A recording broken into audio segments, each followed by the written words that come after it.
YouTube channel open ಮಾಡಿಬಿಟ್ನ ನಾನು ಅಂತ. ನನ್ನ ಬಗ್ಗೆ ಸಣ್ಣ ಇಂಟ್ರಡಕ್ಷನ್ನ ಕೊಟ್ಬಿಡ್ತೀನಿ. I am Ruchita Puneeth. Finally ಈ ಒಂದು ವರ್ಡ್ ಹೇಳೋ ಅಂತ hi, I am Ruchita Puneeth. Finally ಈ ಒಂದು ವರ್ಡ್ ಹೇಳೋ ಅಂಥ ಟೈಮ್ ಬಂತು. ಹಾಯ್ ಎಲ್ರಿಗೂ, welcome back to my YouTube channel. So ನನ್ನ ಯೂಟ್ಯೂಬ್ ಚಾನಲ್ನ ಫೈನಲಿ ಓಪನ್ ಮಾಡಿದ್ದೀನಿ. ಎಷ್ಟೋ ದಿನ ಅಲ್ಲ, ತಿಂಗಳಲ್ಲ, ತುಂಬ ವರ್ಷಗಳಿಂದ ನನಗೆ ಆಸೆ ಇತ್ತು ಯೂಟ್ಯೂಬ್ ಚಾನಲ್ನ ಓಪನ್ ಮಾಡಬೇಕು ಅಂತ. ಬಟ್ ಓಪನ್ ಮಾಡಿದ್ರೆ ಹೆಂಗಿರುತ್ತೋ ಏನು ಅನ್ಕೊತಾರೋ, ಕ್ಯಾಮ್ರಾ ಇಟ್ಕೊಂಡು ಹೆಂಗೆ ಮಾತಾಡೋದು, ಬಟ್ ಇದೇ ಭಯ ಇತ್ತು.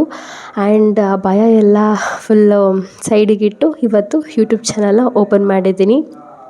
ಲೈಕ್ ಯೂಟ್ಯೂಬ್ ಚಾನಲ್ಗಳನ್ನ ನೋಡಿಬಿಟ್ಟು ತುಂಬ ಇನ್ಸ್ಪೈರ್ ಆಗಿಬಿಟ್ಟಿದ್ದೆ. ಸೊ ಇದೇ ಥರ ವಿಡಿಯೋ ಮಾಡಿದ್ರೆ ಹೆಂಗಿರುತ್ತೆ, ಈ ಥರ ಮಾತಾಡಿದ್ರೆ ಹೆಂಗಿರುತ್ತೆ ಅಂತ ತುಂಬ ಅನ್ಕೊತಿದ್ದೆ ನಾನೇ.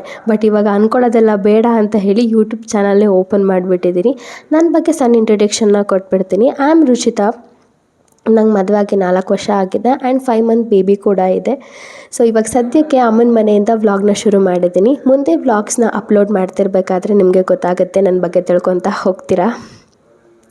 ಸೊ ಪ್ಲೀಸ್ ಸಬ್ಸ್ಕ್ರೈಬ್ ಮಾಡ್ಕೊಳ್ಳಿ, ಸಪೋರ್ಟ್ ಮಾಡಿ ಅಂತ ಹೇಳ್ತಾ ಈ ಒಂದು ಸಣ್ಣ ಇಂಟ್ರಡಕ್ಷನ್ ವಿಡಿಯೋನ ಇಲ್ಲಿಗೆ ಮುಗಿಸ್ತಾ ಇದ್ದೀನಿ. Thank you for watching.